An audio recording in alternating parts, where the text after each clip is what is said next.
My name is Beth Chinderle, and I am telling my quilt story at the Austin Modern Quilt Guild in the beautiful Austin, Texas. And today is Saturday, February 8th, 2025. And I'm so excited here to share with you this quilt. And if you're watching, you might just think about, what do you notice and what do you wonder? And as you think about that, I'll just tell you a little where this story began. So I was at QuiltCon in Pasadena, California in 2018, and I had sat right in front with my best friend, Emily Sherry, and saw Sherry Lynn Wood's quilt lecture on bereavement quilting. And I hadn't really ever thought about that and the meaning of that. And here we are in the front crying and crying and crying. And I had lost my dad in 2007.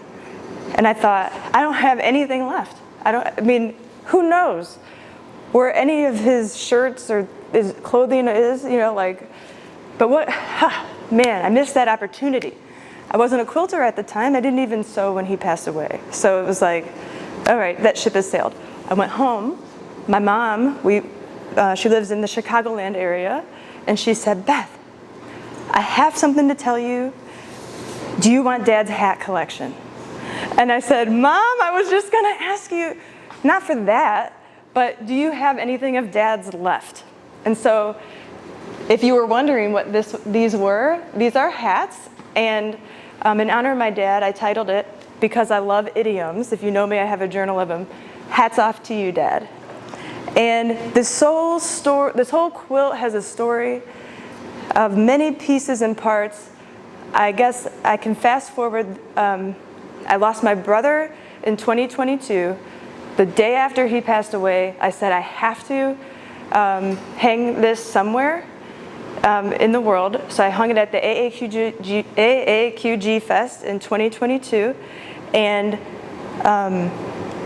on the day it hung, I had to get into an email account from college. It was Hotmail email account. And I got in there and there was all this junk, not all this junk, like 9 junk emails and then one from my dad. And it was in all caps. He worked for an oil company. And so on that email, it was all caps, like a dad. I know he was hunting and pecking on typing the email. And it said, Beth, I love you. I can't wait to see you the 23rd. We're gonna bond and have fun. I miss you. I'm paraphrasing. And I was in tears. Then I called my mom. I said, Mom, you're not gonna believe this. I found this email and she said, Beth, it's the 23rd. It's September 23rd. And he had said that in the email. See you the 23rd. And I thought, wow, I fell out of I literally, when people say they fall over or fall out of their chair, I literally did. And so that was just amazing. I get to the quilt show. I see the quilt in the back.